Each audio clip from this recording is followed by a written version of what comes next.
Hablar del infierno es hablar de la seriedad de esta vida.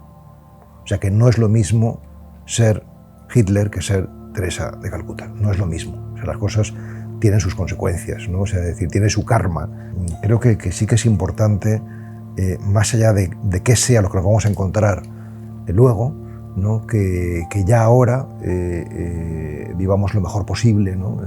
Y por tanto lo más lejos de todo lo infernal, de todo lo oscuro, ¿no? ¿Qué tal? ¿Cómo estáis? Es un privilegio presentar esta entrevista con un hombre tan profundo e inspirador como Pablo Dors, sacerdote y escritor. Pablo ha transformado la manera en que muchos entienden y practican la meditación. Su obra más conocida, Biografía del Silencio, es una joya de libro, un bestseller de obligada lectura que invita a los lectores a conocerse a sí mismos a través del poder transformador del silencio. En esta entrevista, Pablo habla sobre muchas cosas, entre ellas sobre la evolución de la conciencia, y también nos da consejos prácticos para enriquecer nuestra vida espiritual. Me preguntas por los niveles de conciencia y por la evolución de la humanidad, y lo primero que tengo que decir, querida María y queridos escuchas o oyentes, es que yo no soy un experto en la conciencia, más quisiera yo, pero sí que soy, desde que era muy joven, prácticamente un adolescente, un buscador espiritual y por tanto alguien muy interesado en la interioridad y en eso que hoy llamamos conciencia, que quizás sea la palabra de nuestro tiempo. Hasta hace no muchos años yo no había oído hablar de los niveles de conciencia, y gracias fundamentalmente a los libros de David Hawkins, que fue un médico estadounidense que yo creo que merece la pena ser leído porque hace unas aportaciones muy interesantes, empecé a adentrarme en este contenido, esta información de lo que significan los niveles de conciencia, que me parece muy iluminadora y sobre todo que nos da pistas o pautas para nuestro propio crecimiento muy interesantes, ¿no?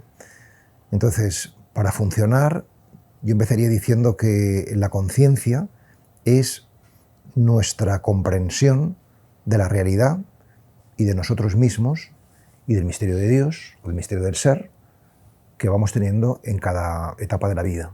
Es decir, que cómo se ve a sí mismo, cómo ve el mundo, cómo ve el universo un niño, no es lo mismo de cómo lo ve un joven, un adulto o un anciano. Es decir, que a medida que la persona va evolucionando, pues vas comprendiendo las cosas de manera diferente. Es decir, hay una evolución de tu conciencia, ¿no? De tu comprensión, ¿no?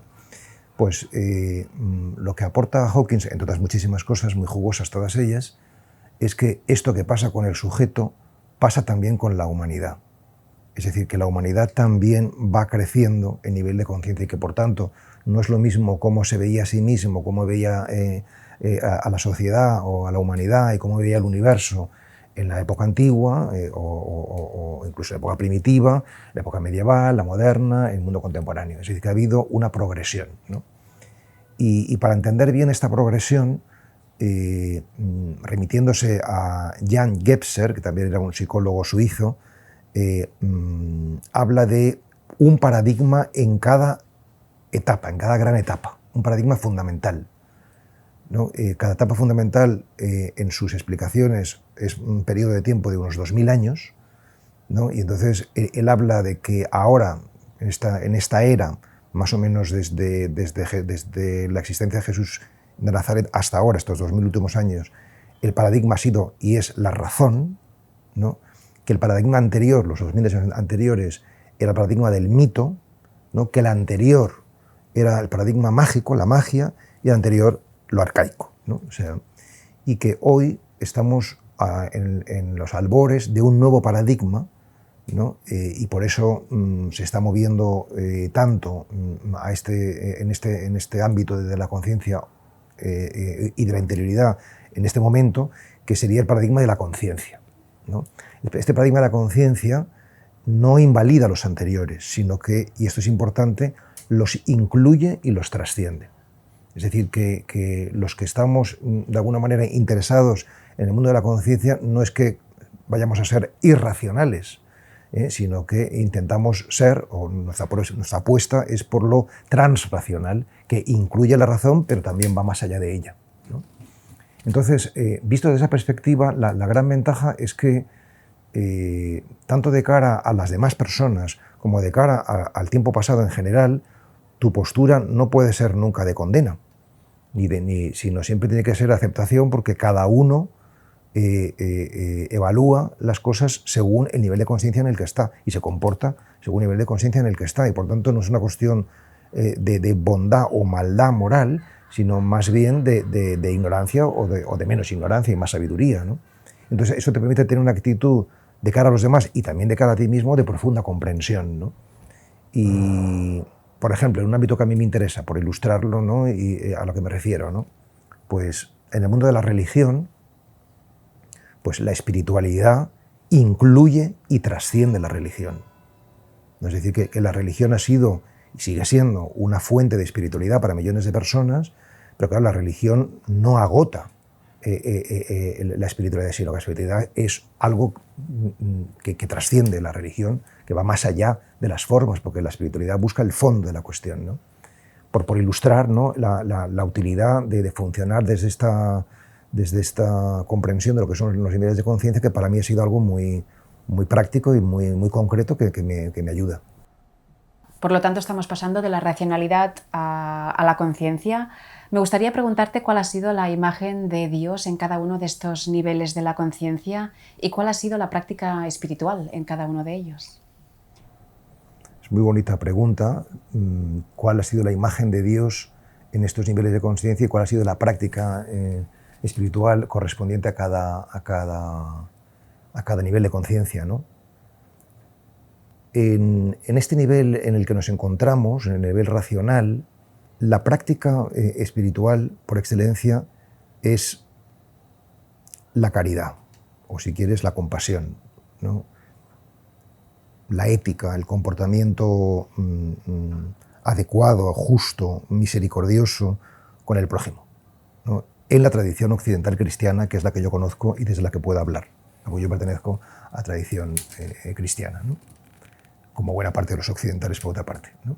Esta práctica de la caridad responde a una imagen de un Dios, del Dios de Jesucristo, ¿no?, de un Dios que de alguna manera habla no de un sacrificio ritual, sino de un sacrificio existencial. Es decir, que la gran novedad que aporta Jesús de Nazaret es que la entrega no tiene que ser de lo más valioso que eran los animales, ¿no?, sino la entrega de uno mismo, ¿no? O sea, y entonces, por esta visión de un Dios más, vamos a llamarlo, humanista, o de un Dios más encarnado, ¿no?, precisamente por eso la práctica es una práctica de amor al prójimo, ¿no? O sea, mientras que en el nivel de conciencia anterior, el nivel mítico, ¿no?, pues es un Dios más monolítico, siempre monoteísta,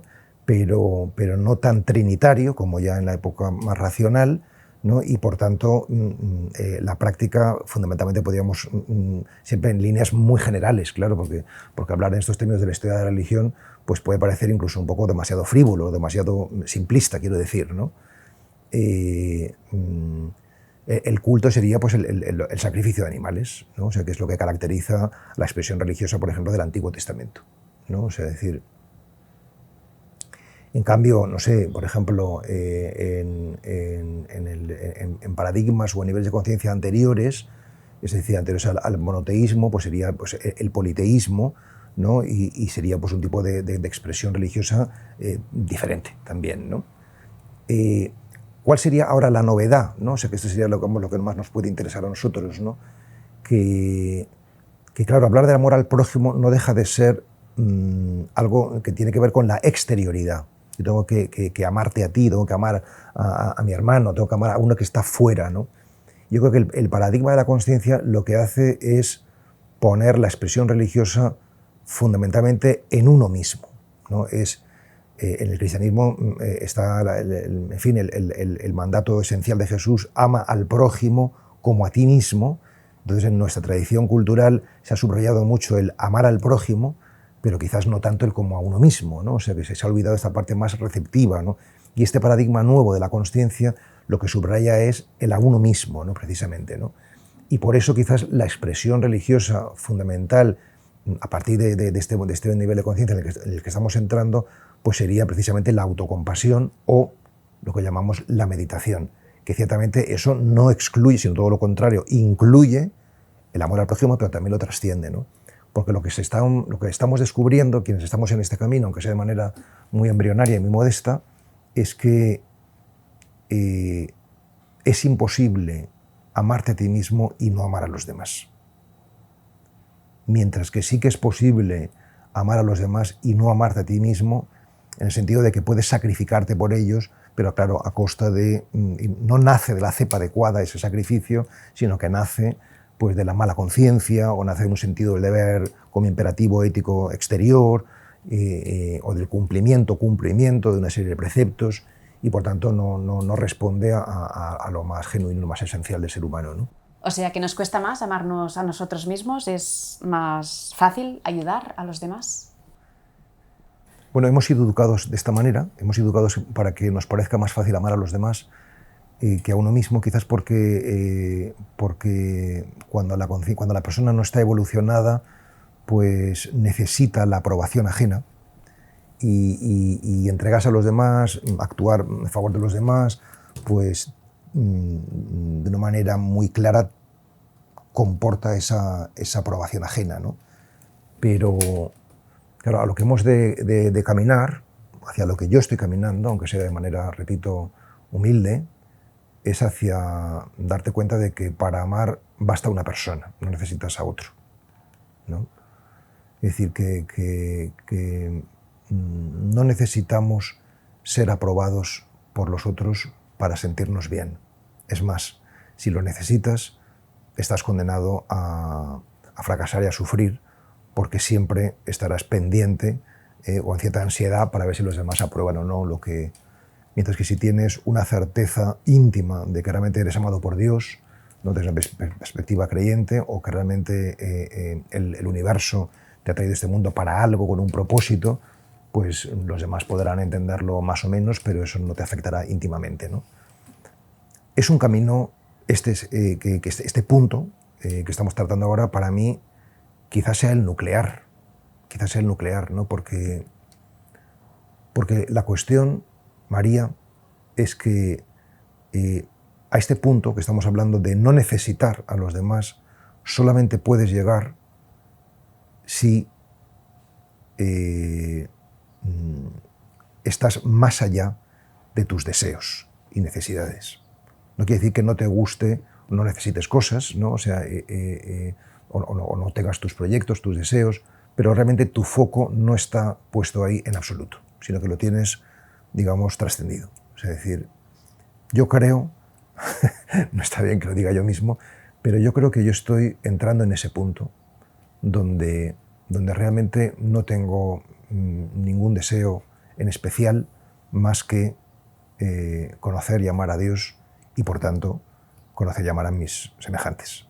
Pero todo lo demás me parece anecdótico, por no decir trivial, ¿no? O sea, pero claro, yo tengo 61 años, ¿no? y empecé mi búsqueda pues, prácticamente con 15, y por tanto llevo toda la vida, ¿no? O sea, quizás es que yo he sido muy lento, no lo descarto, al contrario, me parece que esta es la razón fundamental, pero lo que quiero decir es que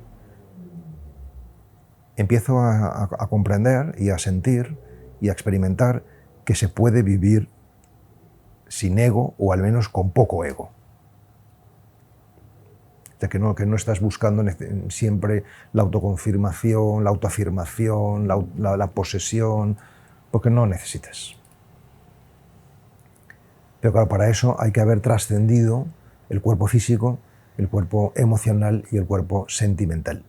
Es decir, que realmente tu foco no está en el obtener, sino en el servir, ¿no? Y cuando llegas a este punto,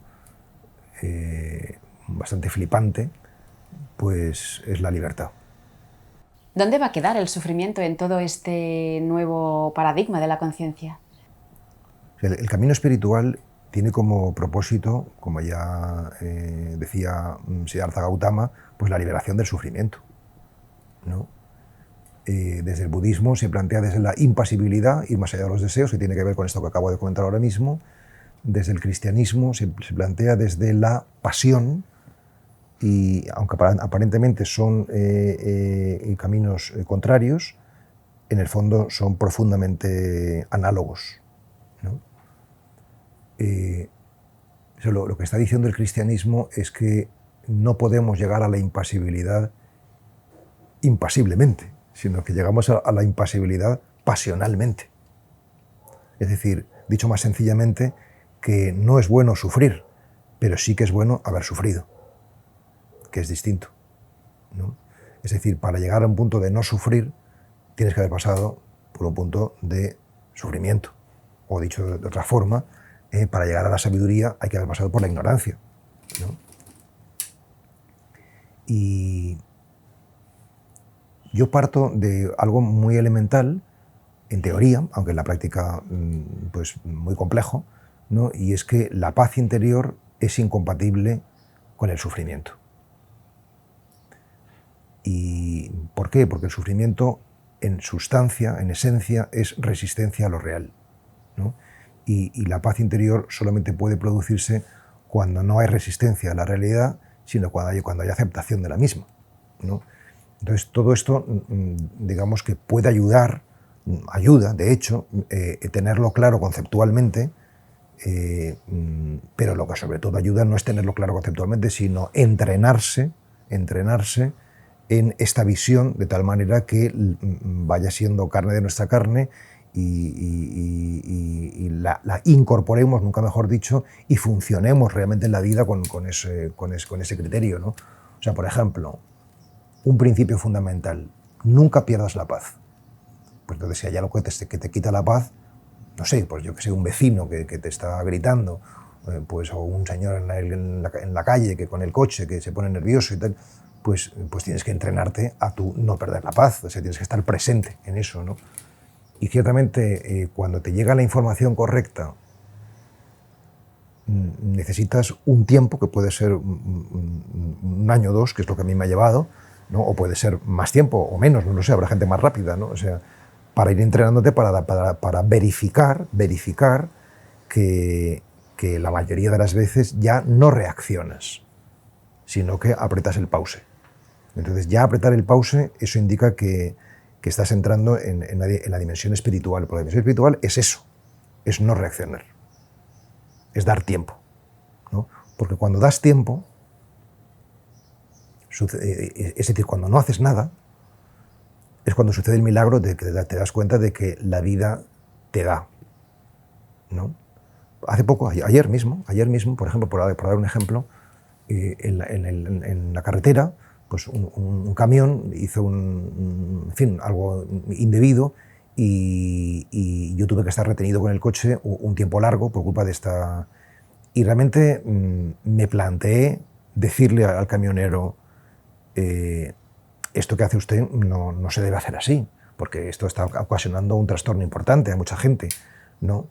Pero tuve la capacidad de darme cuenta, de apretar el pause y de decir: no sirve de nada decirle esto, porque él, que está mucha gente aquí detrás esperando, ya se da cuenta de que estamos esperando un montón de gente, ¿no? Y entonces es mejor no decir nada, ¿no? Y realmente no dije nada, y no es que pasó nada especial. El Señor me dijo: perdona, perdona, tal, de cuando ya se marchó, ¿no? Pero yo sentí que había sido algo muy positivo no haber actuado, ¿no? Es decir, que realmente la no reacción... ¿Por qué es positivo, María? Es positivo porque solamente si no actúas fuera, tienes posibilidad de actuar dentro. Es decir, que la inactividad externa es actividad interna. Es decir, que en la medida en que actuamos hacia afuera, desarticulamos la posibilidad de actuar hacia adentro, ¿no? Y entonces, claro, no vivimos desde la raíz que está dentro, ¿no? Sino vivimos desde las ramas o desde las... que son muy bonitas y muy sugerentes, pero no son consistentes, ¿no? La raíz es mucho más consistente, ¿no? Y entonces, el camino espiritual es un un irse fascinando por la raíz. Nunca lo había contado, lo he dicho así, no es expresión, ¿no? Pero es la fascinación por la raíz, ¿no? Porque es hermosa, sólida y te hace estar disfrutando de las circunstancias, pero también por encima de ellas, ¿no? ¿Cómo defines tú la espiritualidad y para qué sirve la espiritualidad? Suelo definir la espiritualidad como el cultivo del cuerpo y de la mente por medio de la atención que da frutos de armonía y compasión. Es una fórmula acuñada, ¿no? Pero que para mí es muy, muy práctica. Primero porque dice que es un cultivo, por tanto es una respuesta. Tú recibes, no sé, un territorio, un terreno y tienes que cultivarlo, ¿no? Y ya esto, que sea un cultivo, es importante, porque quiere decir que nosotros no somos los creadores, sino que nosotros somos los que respondemos a la creación, ¿no? Los recreadores, ¿no? O sea, que se nos ha dado algo, pues la vida, el universo, ¿no? Nuestro ser, ¿no? Y hemos de cultivarlo, ¿no? Culto, cultivo y cultura, ¿no? Van de la mano, tienen la misma raíz, es decir, que podremos dar culto, es decir, honrar la vida, honrar el misterio de la vida, ¿no? En la medida en la que nos cultivemos, solamente en esa medida, ¿no? Y ese acto de cuidado, de cultivo, cuidado a lo mejor es la palabra que la gente le ve más cercana, es un acto cultural, ¿no? O sea, es importante porque la espiritualidad o el silencio no se ha considerado cultura hasta ahora. Ahora yo suelo decir el silencio es cultura, es cultivo, ¿no? ¿Y qué es lo que hemos de cultivar? Pues el cuerpo y la mente, porque esto es lo que somos. ¿Y qué es lo característico del cuidado espiritual? Que es distinto que el cuidado cognitivo, que el cuidado físico, ¿no? Pues la atención. Lo fundamental en esta conversación es que yo esté atento a tus preguntas para realmente responder a tus preguntas y no otras cosas, y que tú y quienes lo vayan a escuchar pues estén atentos a las respuestas para que de alguna manera puedan enriquecer en alguna medida su propio camino, ¿no? Entonces, la atención es tanto como decir amor, ¿no? El amor se puede entrenar. O sea, lo primero que hay que comprender del amor es que no es un sentimiento, ¿no? Sino que es una comprensión espiritual, ¿no? Es decir, que hay que diferenciar entre amar y tener cariño. O sea, el amor no está cerca del odio, el tener cariño sí, ¿eh? Ahora te quiero mucho y mañana no te puedo ni ver, ¿no? Pero en cambio el amor no es otra cosa que el deseo de bien, deseo el bien a una persona, ¿no? Y el ponerme a su servicio. Esto es amar a alguien, ¿no? Entonces, por eso es posible amar a un enemigo, porque puedes desearle el bien y ponerte a su servicio, pero lo que no es posible es tener cariño a un enemigo. Esto sería como romper la estructura natural del ser humano, ¿no?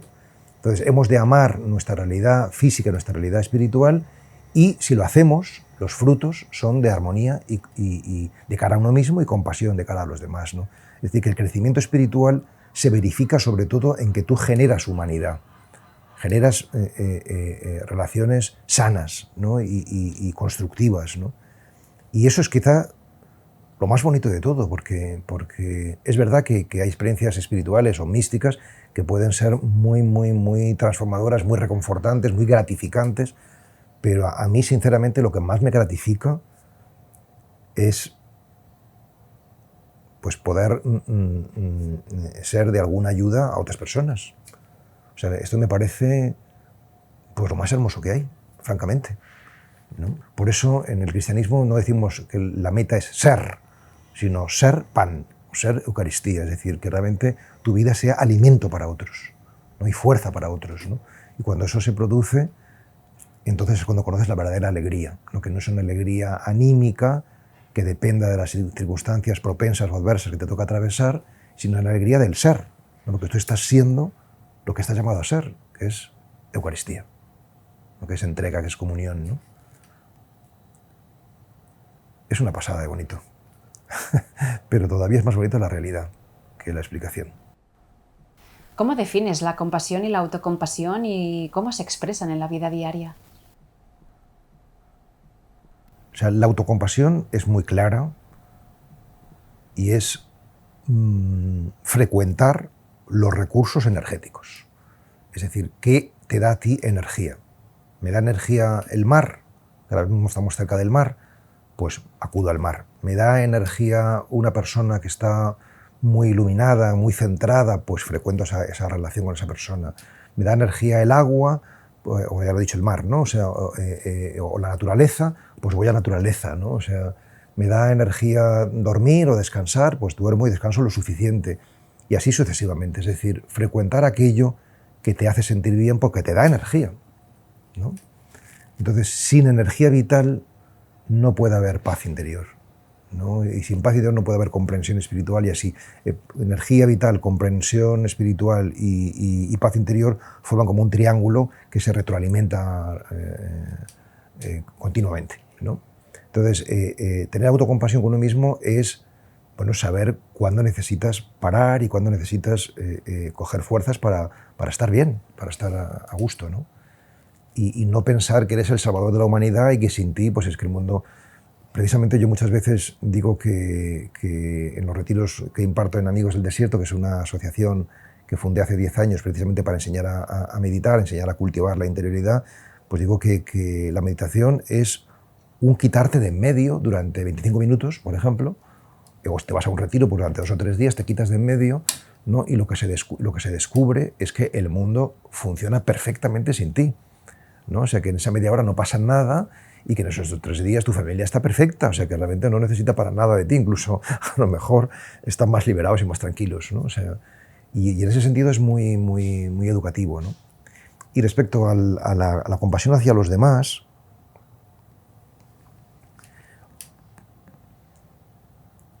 bueno, primero están las necesidades básicas, ¿no? Que si una persona no tiene para comer o no tiene aspecto material, pues evidentemente hay que ayudar y hay que colaborar para que haya una justicia social mayor, todo eso. En eso no me meto porque eso lo considero lo más básico y lo más primordial, ¿no? Pero, salvado esa necesidad básica, yo creo que la necesidad fundamental de nuestros contemporáneos y del ser humano en general, pero de nuestros contemporáneos en particular, es la de ser escuchado.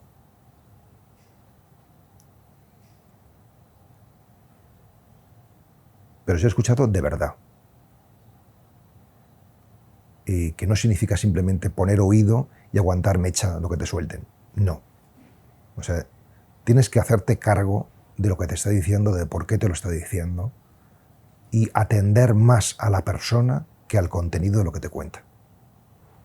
Cuando una persona se siente escuchada y acogida o recogida de verdad, inicia una transformación. Porque es insólito y es algo poco habitual, más bien raro, ¿no?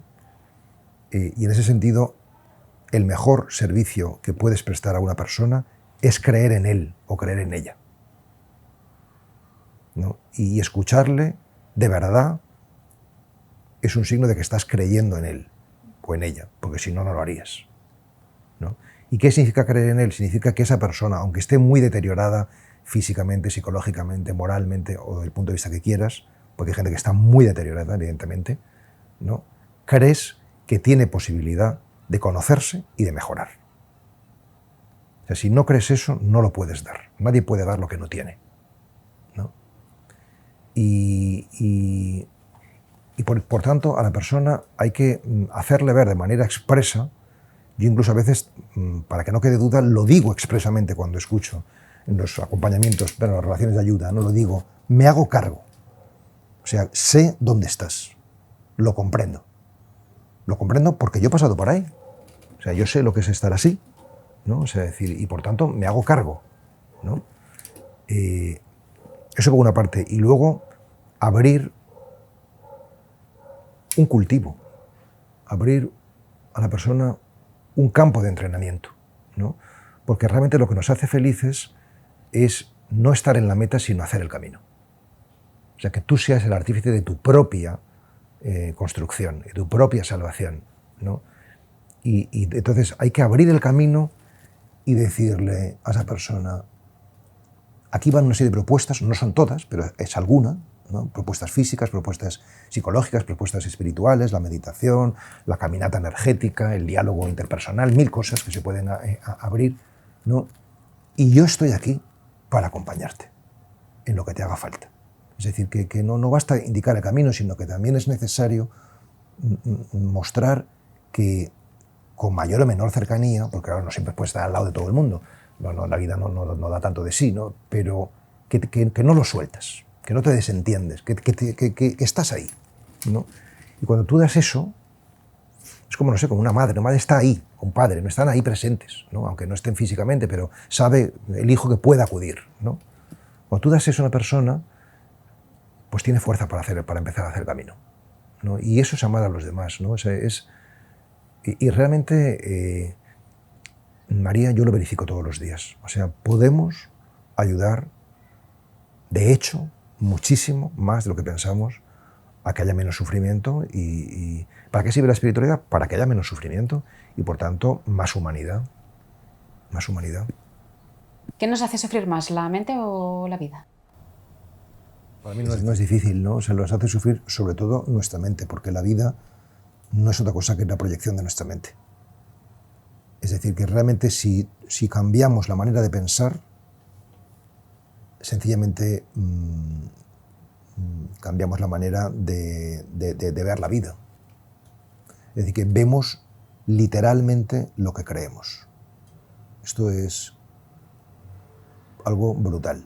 O sea, vemos literalmente lo que creemos y nos sentimos física y espiritualmente tal cual nos vemos a nosotros mismos. O sea, por eso es importante trabajar mucho. O sea, no nos damos cuenta de hasta qué punto el trabajo espiritual es prioritario. Bueno, en el Evangelio se dice, busca primero el reino de Dios y lo demás se te da por añadidura. Es exactamente esto. O sea, si realmente nuestro centro fuese el cultivo espiritual, todo lo demás sería la añadidura. Todo lo demás son las relaciones afectivas, el sueldo, problemas con los hijos, mil cosas. O sea, yo no digo que no sea importante todo eso, faltaría más que es importante.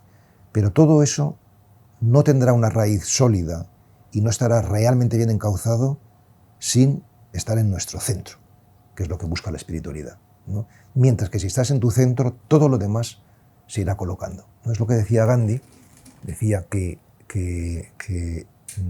cuando tenía muchas cosas que hacer, meditaba más tiempo, ¿no? Porque era meditando más tiempo como se daba cuenta de que todas esas cosas que tenía que hacer no eran tan urgentes. O sea, que por supuesto que las cosas hay que hacerlas, pero estando en tu centro no tienes esa ansiedad o esa avidez porque piensas que si no las haces se va a caer el mundo, porque la realidad es que no se cae el mundo, ¿no? Entonces te da un temple y una certidumbre y una solidez que cuando hablo en estos términos no me gusta mucho porque parece como si uno fuese, el camino espiritual te hiciera una roca. Y realmente no es así en absoluto, al contrario, te hace profundamente vulnerable. O sea, porque solamente es amable lo vulnerable. O sea, es decir, pienso en Jesús de Nazaret. Jesús de Nazaret es el paradigma del amor de la humanidad, más allá de que uno sea cristiano o no, porque fue profundamente vulnerable, tanto que se dejó crucificar, ¿no? O sea, es decir, y por eso mismo resulta tan... Mientras que si fuese una roca, ¿no?, que no se deja tocar en absoluto, pues lo podríamos admirar, pero no amar, ¿no? O sea, entonces, esto es crecer en fortaleza y en vulnerabilidad correlativamente. Entonces, no se trata de superar la vulnerabilidad, sino de convivir serena y alegremente con ella. Y entonces se convierte en una fuente de realización, ¿no? ¿Has pasado por alguna noche oscura del alma? ¿Se te ha desmoronado la vida alguna vez? Y si es así, ¿cómo recuerdas de esa época y para qué te sirvió? Sí, he pasado por algunos momentos de crisis profunda, o de noche oscura profunda,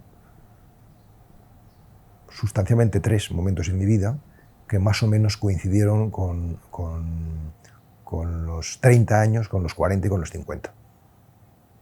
Más o menos.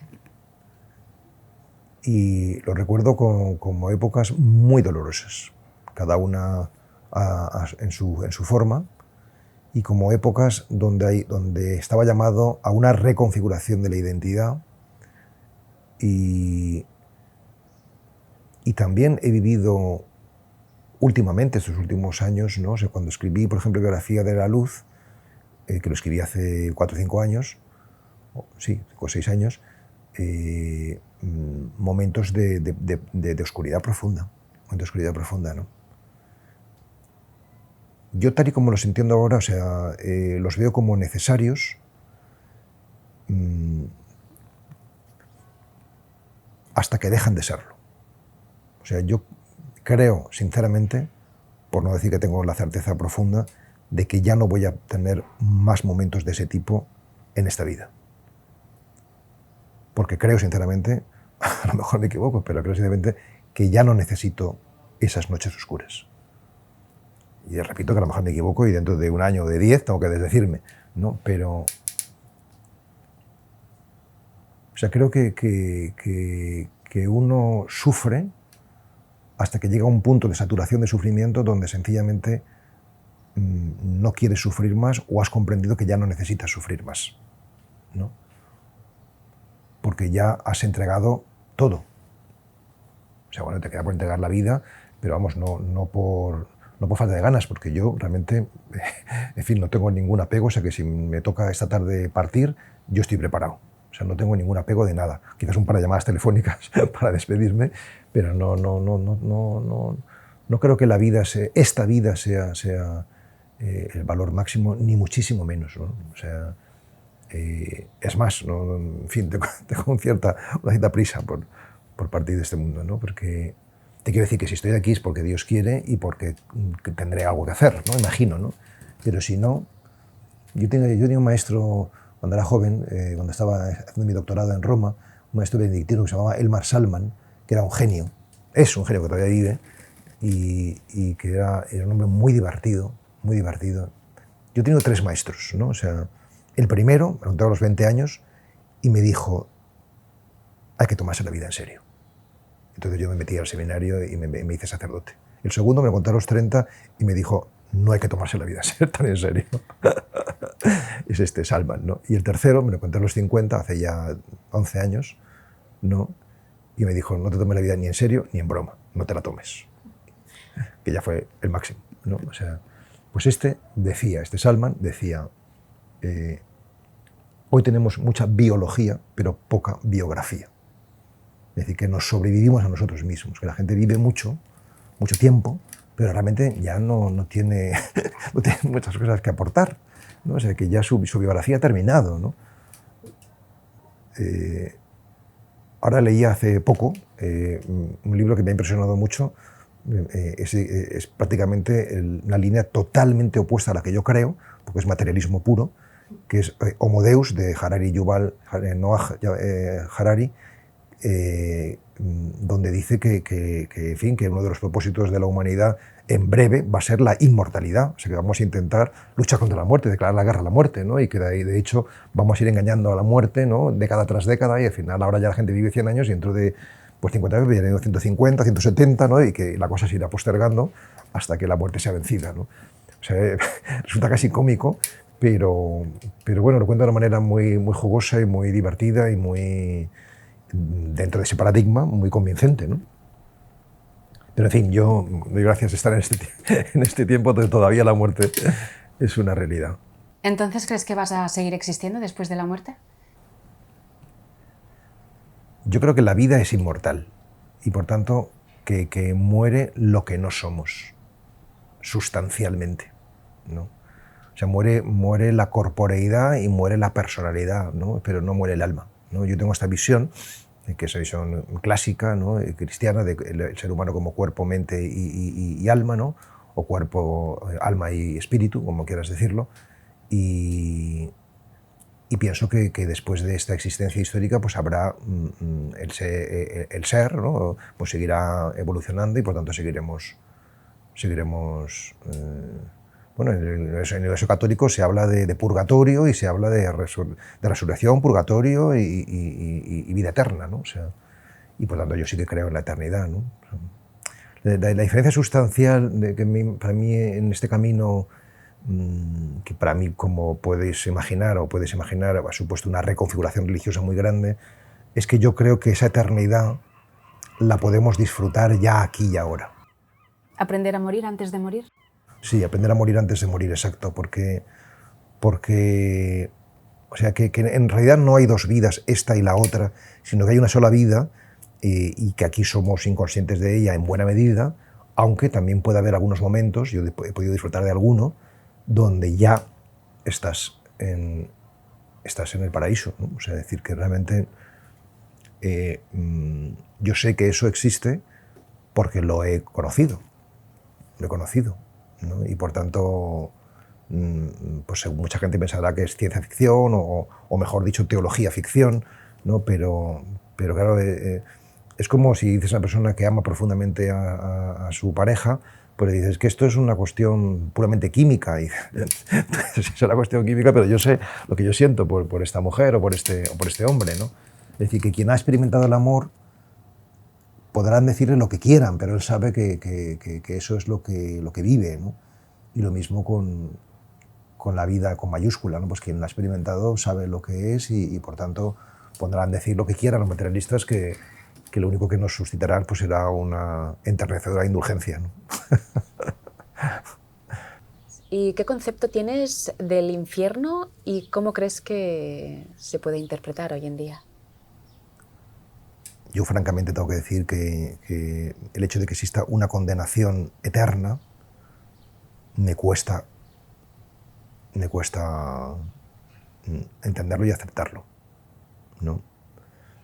La Iglesia católica, que en esto es muy cauta, ¿no?, dice que existe esa posibilidad, pero no dice que nadie la haya tomado.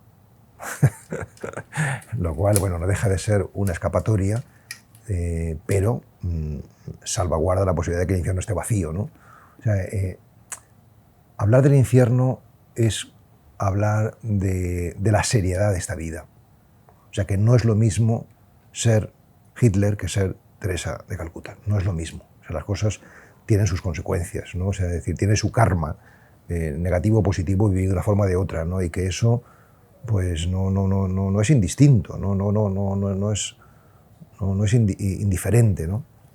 Y por tanto, creo que sí que es importante, más allá de qué sea lo que nos vamos a encontrar luego, ¿no?, que ya ahora vivamos lo mejor posible, ¿no? Y por tanto lo más lejos de todo lo infernal, de todo lo oscuro, ¿no? Esto pasa por todo. O sea, pasa porque cualquier pensamiento negativo que te asalte o cualquier emoción tóxica que te sobrevenga, debes exorcizarla, debes trabajarla para quitarla como si fuese una mala hierba y poner ahí una flor. O sea, yo lo hago permanentemente, ¿eh? O sea, para mí, bueno, y el fruto de hacer ese trabajo, que todos los pensamientos negativos los quitas, es que cada vez te vienen menos pensamientos negativos, ¿no? Y no solamente cada vez te vienen menos, sino cada vez te vienen menos intensamente, porque cada vez les dejas estar menos tiempo, ¿no? Y realmente al final pues eres un bendito de Dios, porque realmente, pues no sé, no tienes, no sé, gula o celos o pereza, o tal, porque lo has erradicado, o sea, porque realmente o sea, el trabajo espiritual no te exime del trabajo emocional y sentimental, al contrario, lo incluye, lo trasciende, pero lo incluye, o sea, hay que hacerlo también ese trabajo, ¿no? Y o sea, lo que quiero decir, yo digo con esta fórmula, es no luchar contra el infierno, contra el oscuro, sino encender la luz, dar al interruptor, es decir, no estar fascinados con la sombra, que es lo que nos caracteriza, ¿no? Que nos interesa mucho todo lo sombrío y tal, y leemos novelas oscuras y vemos películas terribles y tal, ¿no? Sino frecuentar lo luminoso, Y cuando uno hace eso y deja ya de emponzoñarse con cosas negativas, pues la vida va empezando a ser diferente, ¿no? O sea, igual que tú no te tomas un alimento que te digan, está bien, pero tiene un poquito de veneno, ¿eh? No quiero un poquito de veneno, ya sé que ese poquito me haga mal. Pues eso que hacemos con los alimentos físicos, tendríamos que hacerlo también con los alimentos mentales, ¿no? Porque un poquito de veneno al final es mucho, ¿no? Poquito tras poquito, ¿no? Y te va ofuscando y te va... O sea, el trabajo de la meditación a lo que ayuda justamente es a la claridad mental, ¿no? Y esa claridad mental es la que te abre la puerta a la consciencia, que es con lo que empezábamos esta conversación, ¿no? Pero sin claridad mental Sin un trabajo solamente no puede haber una visita a ese territorio que llamamos conciencia, ¿no? Tu mensaje para la humanidad supongo que sigue siendo el silencio. ¿Cómo se toman decisiones importantes o se resuelven problemas desde el silencio y sin usar la mente? Yo hablaría de 3 vías. La vía cognitiva, que es la vía del pensamiento, que tiene su lugar. Entonces, si tienes una serie de problemas, pues tendrás que pensarlos y resolverlos, ¿no? Pero todo lo que puedes resolver entra dentro de lo pragmático. Es decir, si te ha estropeado el aire acondicionado de esta casa, pues intentas resolver esta cuestión, ¿no? Pues llamas al técnico que te arregle este aire acondicionado, ¿no? Pero los problemas profundos, por ejemplo, si uno pierde a su hijo en un accidente de tráfico, no puedes llamar al técnico para que te lo solucione. O sea, eso no se puede resolver. Quiere decir que lo cognitivo o lo mental ahí no tiene acceso. Entonces ahí es donde entra el camino del silencio, el camino de la contemplación, que no resuelve, sino que disuelve. Que es tanto como decir quitar el veneno. Es decir, que si tú has perdido a tu hijo, lo has perdido, eso no tiene la menor duda, pero lo puedes vivir como un drama irreparable y una tragedia brutal, o lo puedes vivir como una oportunidad de crecimiento y de plenitud, que no niega la pérdida, pero la sitúa en su justo punto, ¿no? O sea, sin sobredimensionarla, ¿no? Y disolver es ese trabajo, que es fácil decirlo, pero vivirlo cuesta muchos años, porque tienes que ir quitando capas, resistencias y demás, ¿no? O sea, y luego está algo que casi nadie dice, pero que yo también creo mucho, que no es ni resolver ni disolver, sino absolver, ¿no? Que es lo que hacemos los sacerdotes, ¿no? Que es el trabajo ritual, no el trabajo cognitivo ni contemplativo, sino sacramental o ritual, ¿no? O sea, que es el acto, ¿no? que es lo que dice Jodorowsky de la magia, ¿no? De los rituales mágicos, ¿no? Que también con la acción, con una acción simbólica y poderosa, nos liberamos de cosas, ¿no? O sea, que yo también esta dimensión más ritual, también creo que merece ser explorada para trabajar, ¿no? En cualquier caso, todas estas vías son necesarias, que son la vía de la palabra cognitiva, del silencio, contemplativa y del cuerpo, la ritual, ¿no? Pero si hubiese que acentuar una, yo pondría el acento en la del silencio. ¿Por qué? Porque somos palabra y cuerpo, cognitivo y corporal, pero el silencio lo que hace es poner consciencia en esa dimensión que somos, ¿no? Sobre el silencio, nada más quiero decir una cosa, y es que cuanto más entras en el silencio, mayor es la fascinación que produce y más te das cuenta de que todo lo anterior que sabías o que creías que sabías es nada. Es nada. Es decir, que realmente yo creo que estamos lejos del verdadero silencio hasta que no descubrimos que nosotros somos el silencio.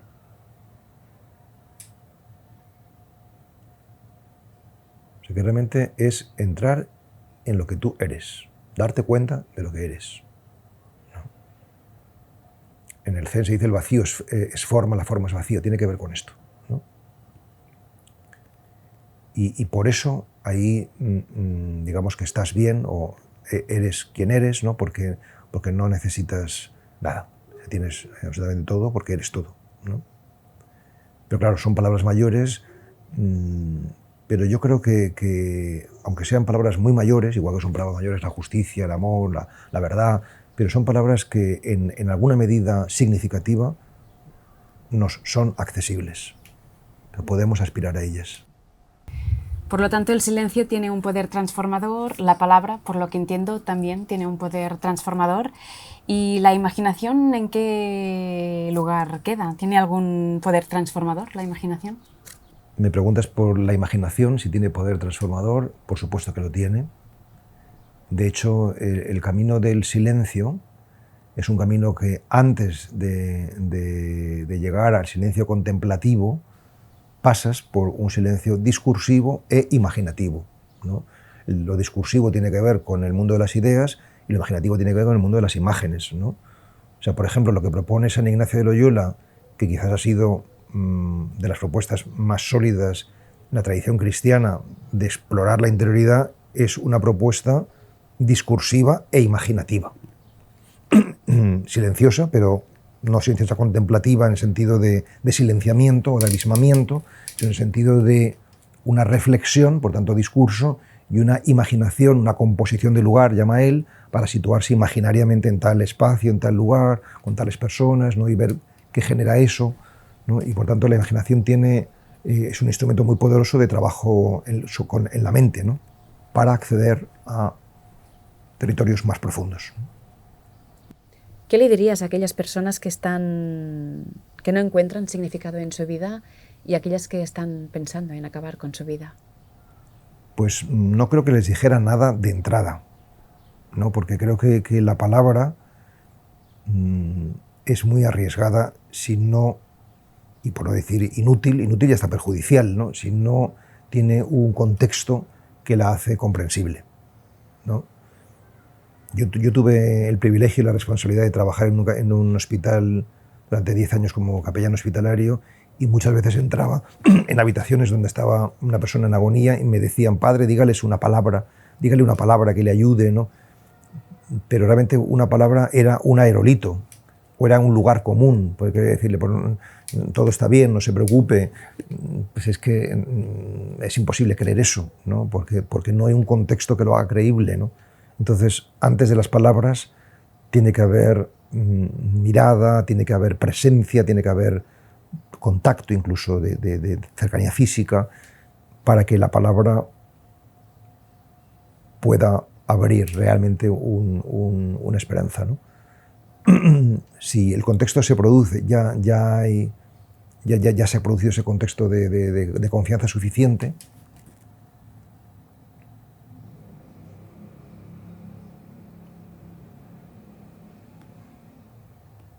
yo diría, no sé bien qué diría, ¿no? Porque es demasiado teórico, ¿no? O sea, tendría que verme en el lugar, ¿no? Para saber qué es lo que me brota, ¿no? En ese momento, ¿no?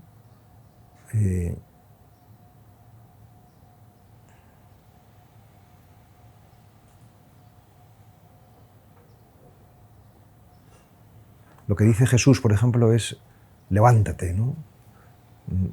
Sal de ahí, ¿no? Sal de ese territorio de oscuridad y de escepticismo ¿Pero por qué hay que salir de ahí? Pues porque las cosas se evalúan por los frutos que producen. O sea, si a ti tu falta de fe, tu escepticismo, tu incredulidad, tu materialismo te da paz y alegría y amor, adelante. Pero si no te da paz, alegría y amor a los demás, tu escepticismo, tu materialismo o tu increencia, pues hay algo que no funciona. Y por tanto es legítimo y sensato que te lo plantees, ¿no? Es decir, por los frutos se conocen las cosas, ¿no? O sea, si esto que yo te estoy diciendo y que escuchará quien lo escuche produce en las personas que lo escuchen paz, o produce amor o deseo de crecimiento y una alegría interior, pues es que ahí hay algo de verdad, ¿no? Y si produce lo contrario, pues es que no hay tanta, ¿no? ¿Cuál es la evidencia más significativa de que Dios existe? Me preguntas por cuál es la evidencia más significativa de que Dios existe, pero es que no hay una evidencia, sino que todo es un canto, ¿no? O sea, a mí lo que me salía espontáneamente de decirte, la evidencia de que Dios existe, es este momento. O sea, este momento... Ya es un milagro, ¿no? Es un milagro total. Es un milagro total. O sea, el cielo, la temperatura, el modo en que estamos vestidos, la conversación que estamos manteniendo, o sea, todo es algo que va muchísimo más allá de lo que parece, ¿no? O sea, que es perfecto y es preciosísimo, ¿no? ¿Sabes qué pasa? Que cuando piden una prueba, te están dinamitando la prueba que puedes dar, porque cuando te piden una prueba te están invitando al análisis, ¿no? y por tanto la división y la fragmentación, cuando realmente lo de Dios tiene que ver precisamente con la síntesis, con la unificación, ¿no? Había un libro que yo leí en mi juventud, que fue un clásico en Francia, escrito por un tal André Froissart, a veces que se llamaba, que se titulaba Dios existe, yo me lo encontré. El libro, y hablaba de su conversión y tal, ¿no? Y salvando las distancias, que haya que salvar, yo podría decir algo parecido, ¿no? Que Dios existe, yo me lo encontré. Yo cuando tenía 19 años tuve una experiencia de encuentro con Dios, que luego no he tenido una igual, ¿eh? O sea, es decir, pero esa fue para mí muy determinante y para mí eso ha sido lo más real de mi vida. O sea, es decir, que no es que haya vivido para ese momento, pero sí que he vivido gracias o desde ese momento, ¿no? O sea, si preguntan, demuéstrame que Dios existe, es como si me preguntan, demuéstrame que el universo existe. Pues mira el cielo estrellado, ¿no? Yo siempre pienso que me resulta mucho más alucinante la postura atea que la postura creyente. Porque me parece mucho más fácil pensar que todo este orden que existe en el universo obedece a una inteligencia superior y bondadosa, providente, que no a una cosa puramente casual y arbitraria. O sea, que uno tire un manojo de cartas y quede la Sagrada Familia resulta mucho más difícil de creer que no que quede un arrebujo de cartas sin sentido, ¿no? Es decir, que el caos me parece mucho más incomprensible y difícil de creer que el orden, ¿no? Pero en fin, al final, todas estas razones más o menos, o argumentos que se pueden brindar, no son decisivos, ni siquiera son importantes, porque en definitiva la pregunta no es si existe o no existe, sino si quieres que exista o no lo quieres, ¿no? Si estás abierto a eso o no lo estás abierto, ¿no? Porque es como darte un regalo. Yo te puedo dar un regalo, pero si tú no lo quieres aceptar, es que es inútil. Entonces, ¿de qué vamos a discutir sobre el sentido si no lo quieres recibir? ¿Quieres recibir el sentido? Entonces podemos hablar. Pero si no lo quieres, no hay manera. ¿Qué diferencia hay entre el hombre y Dios? ¿Hay algo de divino en nosotros? Me preguntas qué diferencia hay entre el hombre y Dios, y lo que me sale así espontáneamente decirte es que Dios incluye al hombre, pero lo trasciende. Es decir, que efectivamente el ser humano es un ser divino, pero Dios es más que el ser humano, o más que la creación, ¿no? Es decir, por ejemplo, ahora se habla mucho de no dualidad, y yo mismo he tenido hace no muchos meses una experiencia de no dualidad, de sentirme todo, ¿no? Y eso es maravilloso. Y pienso que eso es Dios. Pero también siento, intuyo, vislumbro que Dios es más que eso. Dios es todo, pero más. ¿Qué es la función, la misión y el destino en nuestra vida?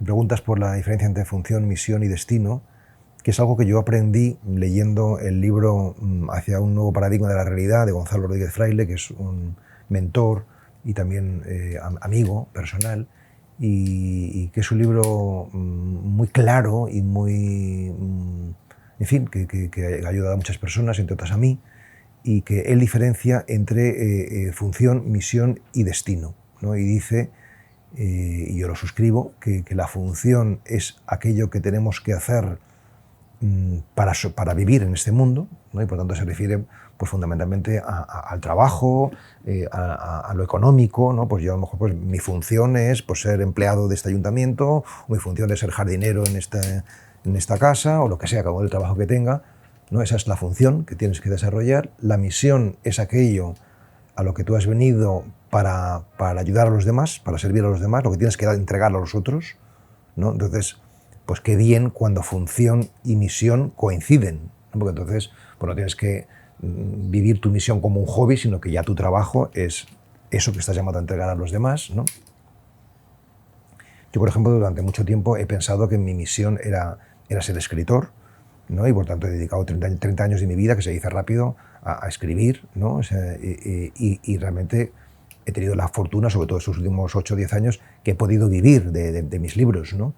Entonces función y misión coinciden, ¿no? Al principio no, no podía haber absoluto, pero ahora sí, ¿no?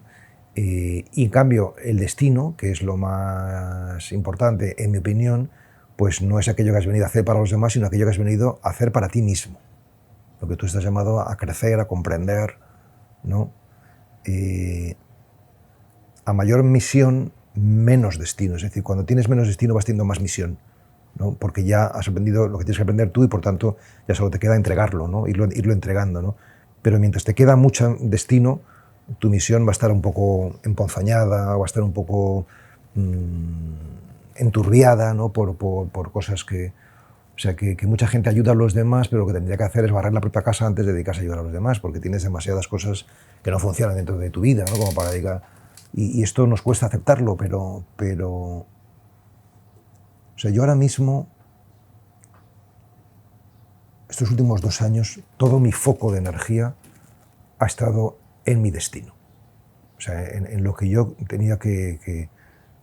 Seguramente a mucha gente le costará creerlo porque me ve muy activo dando muchos retiros o muchas conferencias y tal, pero realmente en tiempo material y sobre todo en intención del corazón ha sido secundario respecto a la comprensión espiritual, a entrenamiento interior. Eso ha sido más prioritario, ¿no? Y creo que es una buena opción. Creo que es una buena opción. ¿Qué haces en tu tiempo libre? ¿Escuchas música? ¿Lees muchos libros? ¿Navegas por internet? ¿Miras series? ¿O estás en silencio completamente? Bueno, en mi tiempo libre aprovecho para recargar las pilas. Esto que comentaba antes de los recursos energéticos, ¿no? Pues, por ejemplo, procuro ir al mar, procuro pasear por la naturaleza, ¿no? Procuro estar cerca de personas a las que admiro y quiero, ¿no? Leo bastante, aunque muchísimo menos que antes. O sea, yo ahora más o menos leo como 1 hora al día, porque necesito seguir aprendiendo cosas y porque hay mucha gente que me enseña muchas cosas, porque tengo una gran capacidad de admiración, ¿no? y de respeto al camino de otros y por tanto sigo leyendo con interés muchas cosas, ¿no? Por ejemplo, ahora mismo estoy leyendo Espiritualidad Integral de Ken Wilber, que es un libro que yo no había leído y que me parece muy poderoso, ¿no?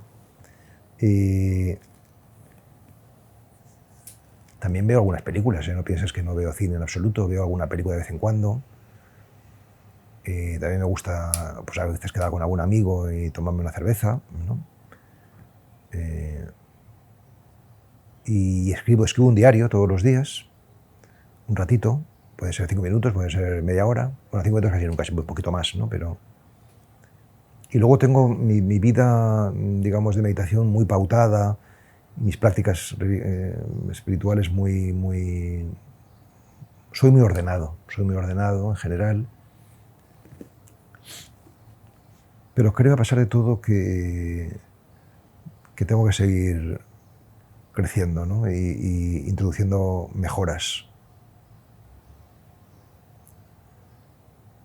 Por ejemplo, me sigue costando decir que no a algunas cosas, ¿no? O sea, que no las digo olímpicamente, ¿no? Sino que me cuesta pues, rechazar, no sé, propuestas de conferencias o sobre todo personas que piden ayuda, ¿no? Puedo remitirle a otras personas, que es lo que hago, ¿no? Pero, porque si no, pues no podría atender tantas cosas, pero me cuesta un poco todavía. ¿Qué propones a alguien que quiera empezar a ser contemplativo?